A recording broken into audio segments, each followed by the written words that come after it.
Vamos a escuchar atentamente este mensaje.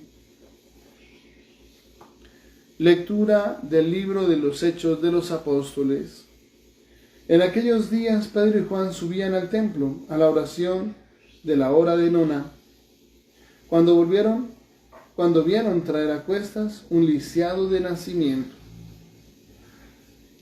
Solían colocarlo todos los días en la puerta del templo llamada Hermosa, para que pidiera limosna a los que entraban. Al ver entrar en el templo a Pedro y a Juan, les pidió limosna. Pedro, con Juan a su lado, se quedó mirándolo y le dijo: «Míranos». Clavó los ojos en ellos, esperando que le darían algo. Pero Pedro le dijo: «No tengo plata ni oro, pero te doy lo que tengo. En nombre de Jesucristo Nazareno, levántate y anda». Y agarrándolo de la mano derecha, lo incorporó. Al instante se le fortalecieron los pies y los tobillos. Se puso en pie de un salto, echó a andar y entró con ellos en el templo por su pie, dando brincos y alabando a Dios. Todo el pueblo lo vio andando y alabando a Dios, y al caer en la cuenta de que era el mismo que pedía limosna sentado en la puerta hermosa del templo, quedaron estupefactos y desconcertados ante lo que le había sucedido. Palabra de Dios. Te alabamos, Señor. Que se alegren los que buscan al Señor. Que se alegren los que buscan al Señor. Den gracias al Señor, invoquen su nombre, den a conocer sus hazañas a los pueblos. Cántenle al son de instrumentos, hablen de sus maravillas. Que se alegren los que buscan al Señor. Gloríense de su nombre santo, que se alegren los que buscan al Señor. Recurran al Señor y a su poder, busquen continuamente su rostro. Que se alegren los que buscan al Señor. Estirpe de Abraham su siervo, hijo de Jacob su elegido.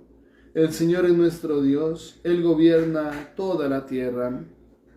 Que se alegren los que buscan al Señor.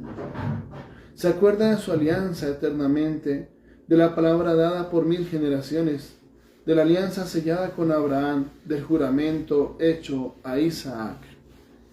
Que se alegren los que buscan al Señor. Cantad, gozad, aleluya, aleluya, cantad, gozad, aleluya, aleluya, cantad, gozad, aleluya, aleluya. Jesús es Rey, aleluya, aleluya, Jesús es Rey. Aleluya, aleluya, Jesús es Rey, aleluya, aleluya. Aleluya, aleluya, aleluya,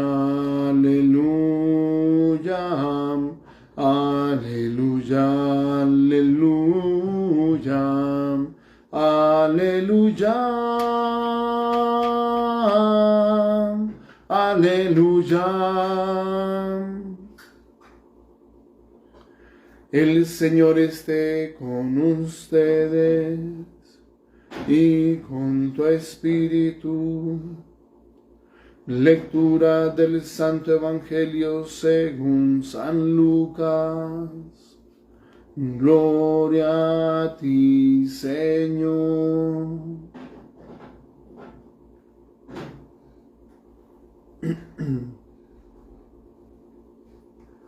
Aquel mismo día, el primero de la semana, 2 de los discípulos de Jesús iban caminando a una aldea llamada Emaús, distante de Jerusalén, unos 60 estadios. Iban conversando entre ellos de todo lo que había sucedido. Mientras conversaban y discutían, Jesús en persona se acercó y se puso a caminar con ellos, pero sus ojos no eran capaces de reconocerlo. Él les dijo: ¿qué conversación es esa que traen mientras van de camino? Ellos se detuvieron con aire entristecido. Y uno de ellos, que se llamaba Cleofás, le respondió: ¿Eres tú el único forastero en Jerusalén que no sabe lo que ha pasado allí estos días? Él les dijo: ¿qué? Ellos le contestaron: lo de Jesús el Nazareno, que fue un profeta poderoso en obras y palabras ante Dios y ante todo el pueblo. Cómo lo entregaron los sumos sacerdotes y nuestros jefes para que lo condenaran a muerte y lo crucificaron. Nosotros esperábamos que él iba a liberar a Israel, pero con todo esto ya estamos en el tercer día desde que esto sucedió. Es verdad que algunas mujeres de nuestro grupo nos han sobresaltado, pues habiendo ido muy de mañana al sepulcro y no habiendo encontrado su cuerpo, vinieron diciendo que incluso habían visto una aparición de ángeles que dicen que está vivo. Algunos de los nuestros fueron también al sepulcro y lo encontraron como habían dicho las mujeres, pero a él no lo vieron. Entonces se les dijo: qué necios y torpes son para creer lo que dijeron los profetas. ¿No era necesario que el Mesías padeciera esto y entrara así en su gloria? Y comenzando por Moisés y siguiendo por todos los profetas, les explicó lo que se refería a él en todas las Escrituras. Llegaron cerca de la aldea donde iban, y él simuló que iba a seguir caminando, pero ellos lo apremiaron diciendo: quédate con nosotros, porque atardece y el día va de caída. Y entró para quedarse con ellos. Sentado a la mesa con ellos, tomó el pan, pronunció la bendición, lo partió y se lo iba dando. A ellos se les abrieron los ojos y lo reconocieron, pero él desapareció de su vista. Y se dijeron del uno al otro: ¿no ardía nuestro corazón mientras nos hablaba por el camino y nos explicaba las Escrituras?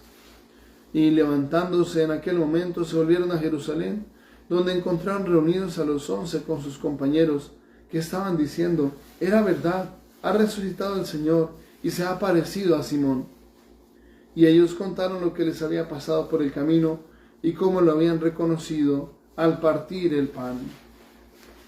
Palabra del Señor. Gloria a ti, Señor Jesús. Secuencia: ofrezcan los cristianos ofrendas de alabanza a gloria de la víctima propicia de la Pascua.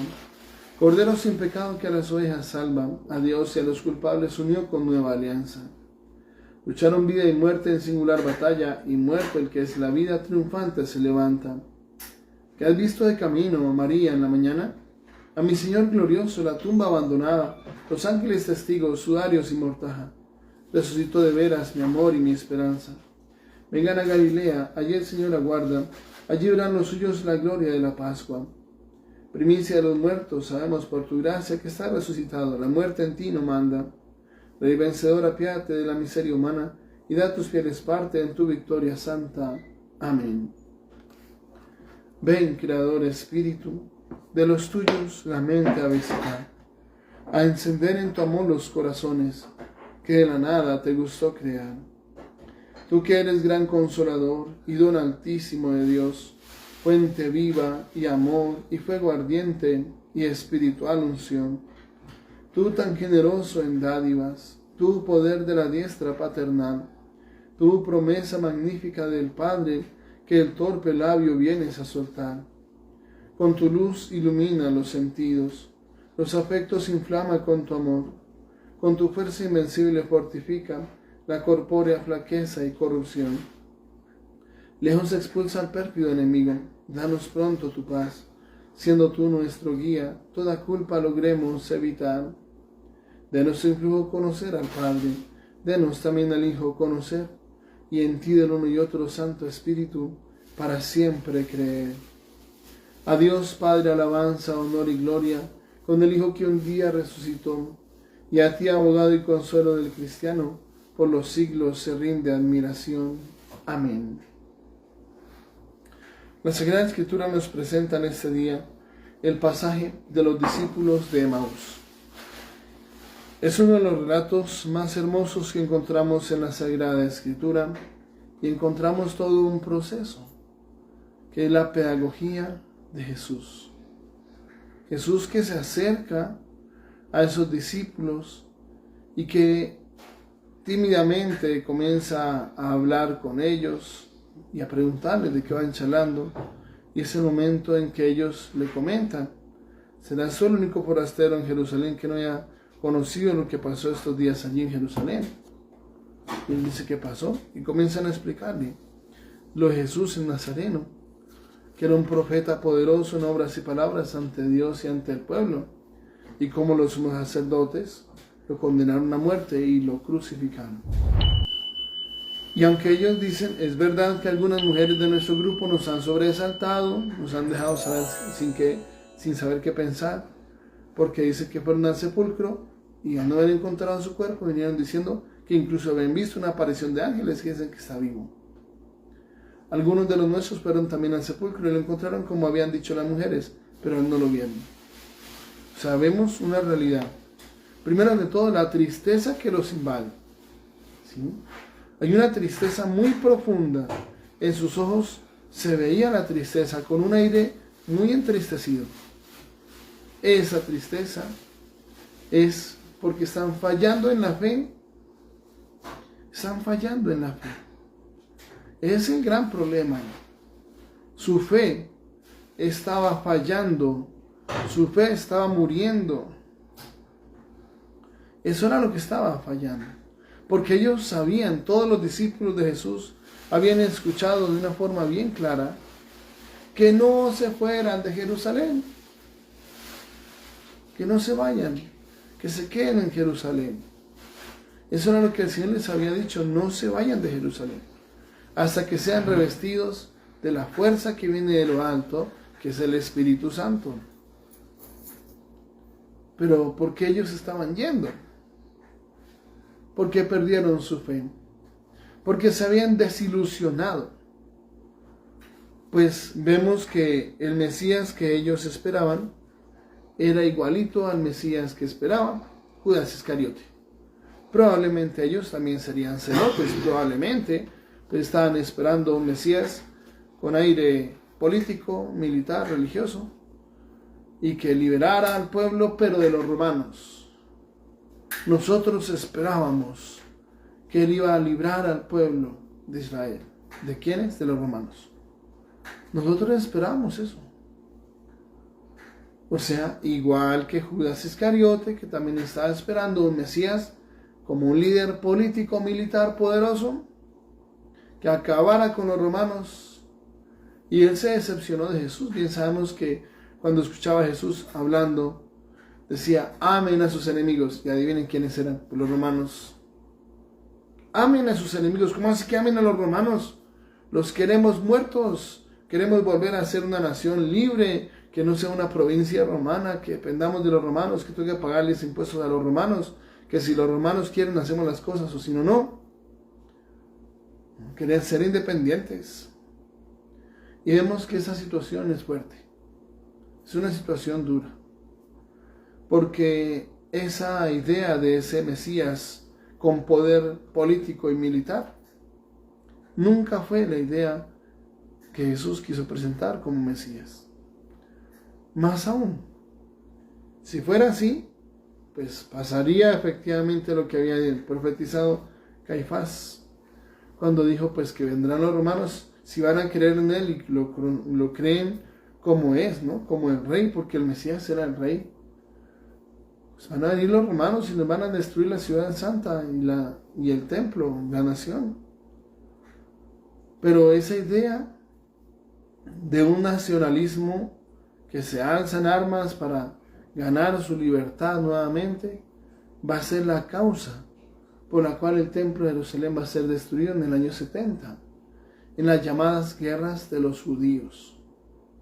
Cuando los judíos se levantaron en contra del imperio romano y quisieron atacarlos, atacar sus soldados, sus ejércitos y ser libres. Eso terminó muy mal. Porque sí, al inicio en esas guerras, pues claro, los celotes y todos los que estaban organizando todo eso, congregaron un grupo de gente grande y combatieron. Pero el Imperio Romano, cuando se dio cuenta de eso, pues se trajo al grueso del ejército, se trajo a todos sus soldados y arrasaron Jerusalén. Arrasaron Jerusalén. Estaba el general Tito Flavio Vespasiano, que después va a ser el emperador, y él fue el que destruyó el templo de Jerusalén. Él hizo que sus soldados destruyeran el templo de Jerusalén, y tal como Jesús lo había profetizado 37 años antes, en el año 33, en el año 70 el templo fue destruido y no quedó piedra sobre piedra. No quedó piedra sobre piedra. Jesús lo había profetizado, se cumplió, todito se cumplió, tal cual como Jesús lo había dicho. Entonces eso no iba a terminar bien. Además de lo que venía a liberarnos el Señor, no era de la mano de los romanos. Porque si nosotros miramos a lo largo de la historia, pues aparecen otros nuevos imperios. Ya el pueblo de Israel había pasado por eso. Y había tenido que sufrir las invasiones de varios imperios, empezando que estaban esclavos en Egipto. ¿Sí? Una situación negativa y tuvieron que salir de allá. Llega el momento en que en el año 722, la invasión de los asirios, que es una cosa muy crítica, muy fuerte, desaparecen 10 tribus de las 12 tribus de Israel, pierden su identidad, los colonizan y les quitan su cultura. Fue un momento crítico. Pero después vienen los babilonios en el año 586. Pero después entran los persas y los medos, que por cierto con Ciro, rey de Persia, es que se reconstruye el segundo templo de Jerusalén que había destruido Nabucodonosor II en el año 586 y que había despojado de todas sus riquezas al templo de Jerusalén. Entonces es un tema bastante delicado, muy fuerte, muy fuerte. Después viene en el año 333 la invasión de los griegos en cabeza de Alejandro Magno. Alejandro Magno es historia natural. Y el registro de eso está en el libro de Macabeos. Primer libro y segundo libro de los Macabeos, que muestran lo que pasó en esa época. Por eso es un libro histórico muy importante, que no se puede quitar, por cierto, de la Biblia por capricho de nadie. No se puede quitar. Ahora, en el año 64, antes de Cristo, entran los romanos e invadieron e impusieron sus armas, su poder, su moneda, sus gobernantes. Poncio Pilato era uno de sus gobernantes. El rey Herodes era uno de sus gobernantes. Entonces, es un tema bastante delicado. Jesús no venía a liberar físicamente, acabando los romanos, empezando que los romanos también son hijos de Dios. Aunque estén equivocados y han actuado negativamente, invadiendo y apropiándose de las cosas, fuera de eso, eran hijos de Dios. Hijos amados y predilectos de Dios. Entonces es un tema que hay que saber manejar con mucho cuidado. El proceso que Jesús quería hacer era liberarnos, pero no de los romanos. Y viene un punto muy, muy importante. La liberación que Dios quiere hacer es la liberación del maligno, liberarnos del maligno que a través del pecado nos esclaviza. Esa era la liberación que Jesús quería hacer. Y efectivamente el pecado nos hace esclavos, esclavos del maligno, que es el que está feliz cuando nosotros pecamos. Sea cual sea el pecado que cometamos, es el maligno el que está feliz con eso. Ahora, vemos que ellos, pues en ese aire entristecido, le van contando todo esto y todos esos acontecimientos. Y Jesús parte de eso para decir: qué necios y torpes son para creer lo que dijeron los profetas. ¿No era necesario que el Mesías padeciera esto y entrara así en su gloria? Y comenzando por Moisés y siguiendo por todos los profetas, les explicó lo que se refería a él en todas las escrituras. Llegaron cerca de la aldea donde iban y él simuló que iba a seguir caminando.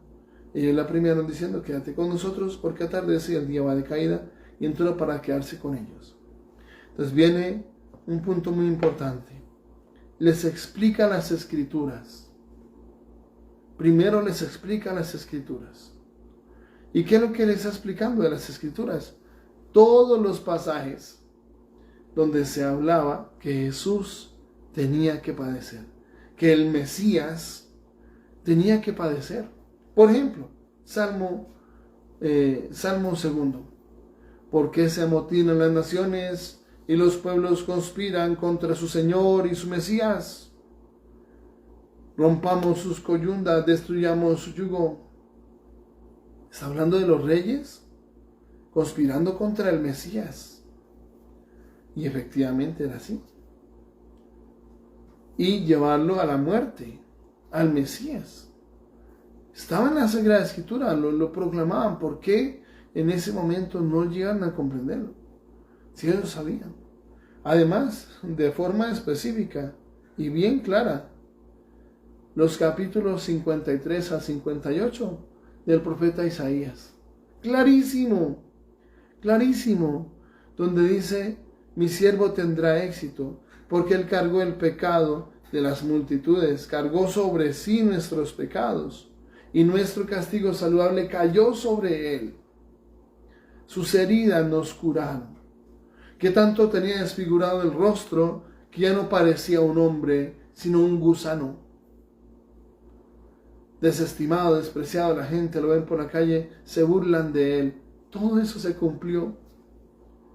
O Sabiduría 2, donde decía que, a ver, si el justo es hijo de Dios, a ver, que lo defienda, que lo proteja, que por cierto es otro libro que quitaron en la Biblia a nivel protestante, no se puede quitar. Sabiduría 2 es una de las profecías que se cumplió ahí. A ver, si el justo es el hijo de Dios, pues, a ver, porque se apartan nuestros caminos como si fueran malos, y declara que es feliz el que cumple la ley. Se apartan nuestros caminos, y su misma forma de ser nos reprocha, nos cuestiona. Sí. Efectivamente, todo eso se cumplió en Jesús. Todo se cumplió tal cual se cumplió en Jesús.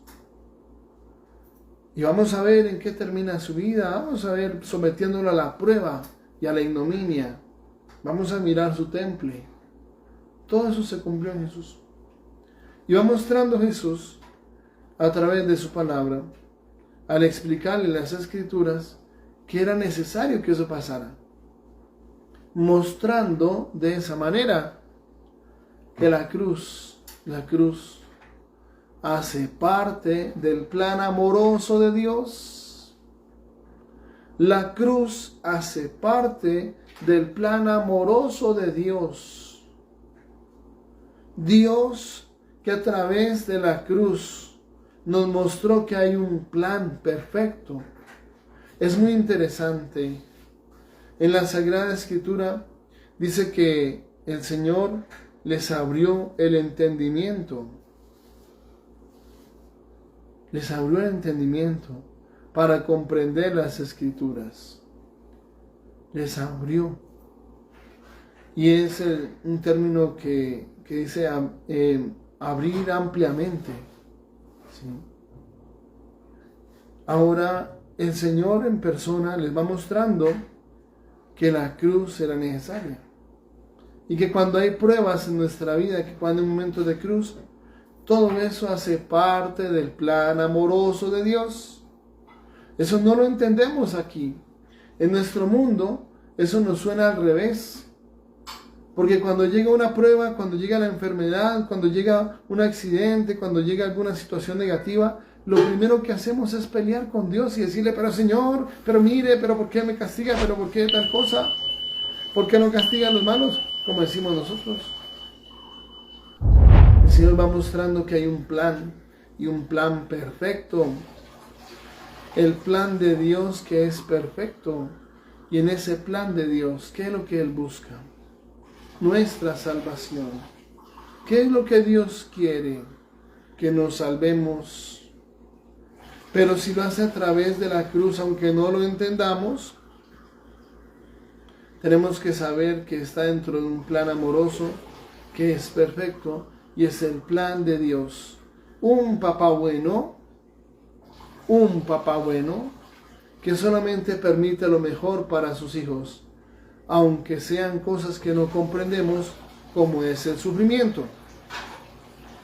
Porque es el punto más fuerte ahí, que nosotros no alcanzamos a entender esto. Pero es un papá bueno que lo que permite siempre es para bien, siempre. Y cuando nosotros vemos a Jesús en la cruz, pues quedamos desconcertados porque es una cosa durísima. Pero ¿por qué Jesús aceptó la cruz? ¿Por qué Jesús pasó por ahí? Porque hay un plan. Y es un plan de un Dios que es papá bueno, un plan amoroso de Dios, que es la salvación. Aunque nosotros no lo entendamos, pero hace parte del plan de Dios. Y si eso lo permitió Dios con su Hijo amado, pues claro, si Dios lo permite con nosotros, es porque hay algo muy grande y muy bueno detrás. El día que lo entendamos, muchas cosas van a cambiar en nuestro corazón. Muchas cosas van a cambiar. Pero es absolutamente necesario que nosotros entremos en ese camino y descubramos dentro de ese plan de Dios cosas que, aunque no entendemos, siempre son para bien. Siempre son para algo bueno. Es un tiempo grande para pedirle al Señor esa sabiduría. Porque siendo sinceros, cuando nos visita la cruz, es cuando más peleamos con Dios. Pero si Dios lo permite, es para algo muy bueno. Después de que les va explicando las Escrituras, viene ese segundo momento, porque esa es la segunda Eucaristía que se celebra a Jesús. Primero viene la liturgia de la palabra y después viene la liturgia de la Eucaristía. Cuando Él hace ademán de seguir adelante, como si siguiera. Y ellos le dicen, quédate con nosotros, Señor, el día ya está cayendo, ya está tarde. Y Él entra para quedarse con ellos. Y dice, y sentado a la mesa con ellos, tomó el pan, pronunció la bendición, lo partió y se lo iba dando. A ellos se les abrieron los ojos y lo reconocieron, pero Él desapareció de su vista. Ese es un punto clave. Cuando Jesús pronuncia la bendición, da gracias, Eucaristía, después parte el pan, por eso se llama la fracción del pan, la Santísima Eucaristía, y se lo da. Cuando Él parte el pan y se lo da, y Él recibe el pan, lo reconocen, se dan cuenta que es Jesús, pero Él desaparece de su vista. ¿Por qué? Porque está en el pan.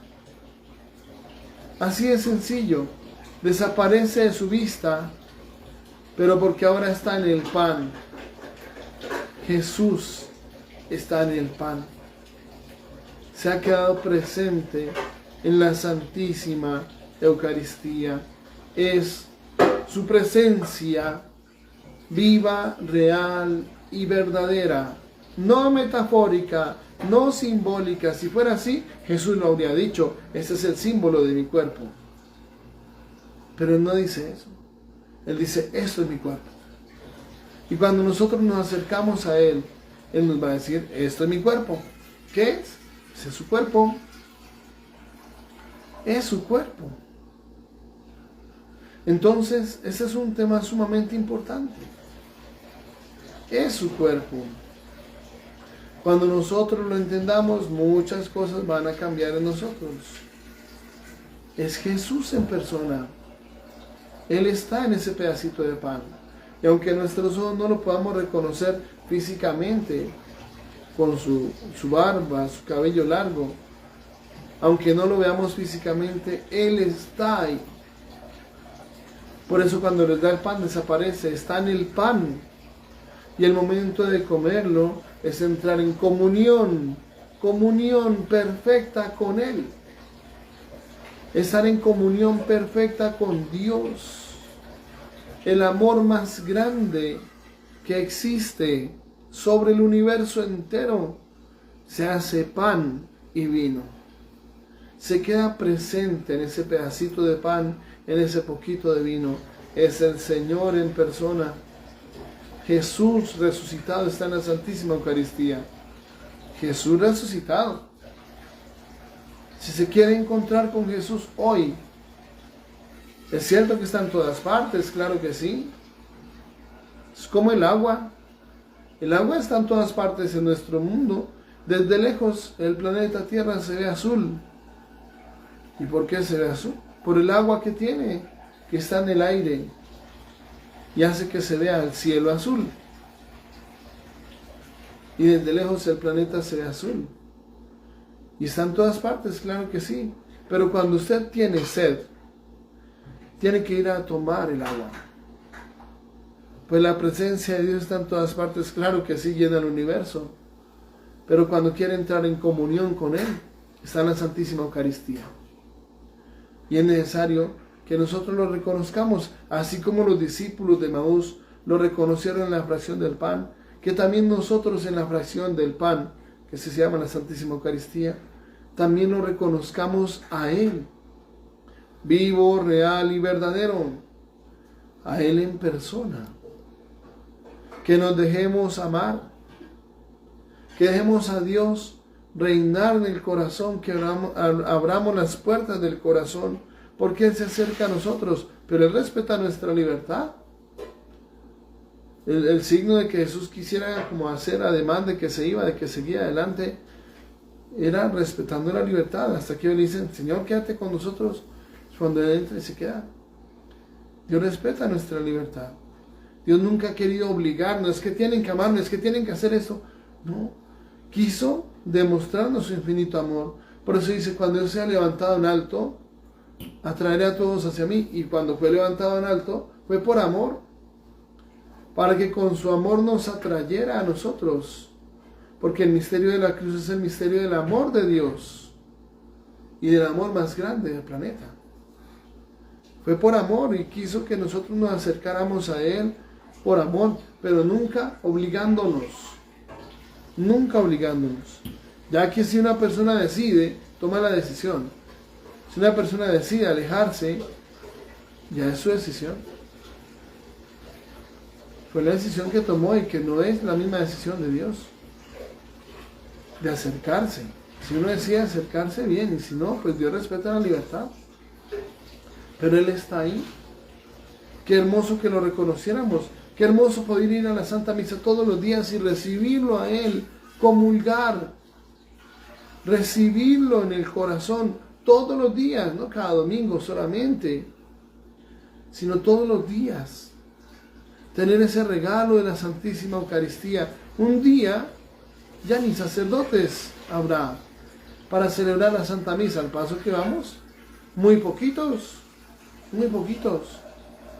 Y se cumplirá esa profecía que dice el Señor en Oseas. Miren que vienen días en que enviaré hambre a la tierra. Pero no hambre de pan ni sed de agua, sino hambre de escuchar la palabra de Dios. Pues efectivamente. Y la palabra completa, porque también hoy en nuestro mundo hay palabra de Dios, pero mutilada. Y son todas las Biblias protestantes y todas las denominaciones protestantes. Pues nunca debieron haberle quitado nada a la Biblia. Muéstrenme un texto para justificar que sí se le puede quitar algo a la Biblia. Si no lo encuentra, ese es un pecado del que hay que salir. Pero hay que tener cuidado con eso.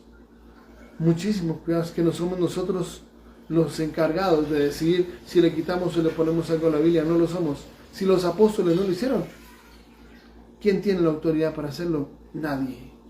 Es que a mí se me apareció Dios y me dijo, no, aún así, no. Y en todas las apariciones de la Virgen María, nunca ha dicho quiten un libro a la Biblia, jamás. Solamente nos llama a la conversión. Eso es muy importante. Ahora, ese Jesús nos espera en el sagrario y hoy sufre la soledad y la ingratitud, la indiferencia de todos nosotros, de la gran mayoría de nosotros. Pidámosle al Señor mucha sabiduría para que entremos en un camino nuevo, que es el camino de Dios y el camino de la salvación. Que nuestra Madre del Cielo nos acompañe en ese camino, así sea. Padre amado, te damos gracias por tantas bendiciones que nos has concedido. Hoy queremos explicarte, amado Señor, que restaure nuestras vidas, nuestros corazones, que obres maravillas de sanación, liberación, restauración y santificación en todas nuestras familias. Padre amado, aunque no todos podemos recibirte sacramentalmente, te suplicamos que vengas a nuestro corazón a través de la comunión espiritual. Te lo pedimos a ti que vives y reinas por los siglos de los siglos. Amén. El Señor esté con ustedes y con tu espíritu. La bendición de Dios Todopoderoso, Padre, Hijo y Espíritu Santo, descienda sobre ustedes, sus familias, y permanezca para siempre. Amén. La alegría del Señor es nuestra fuerza. Pueden ir en paz. Demos gracias a Dios. Seguimos unidos en oración y de manera especial oramos por todas las víctimas del terremoto en Taiwán. Oramos para que sea el Señor el que conceda esa fortaleza para seguir adelante en ese proceso. Que Dios les pague a todos.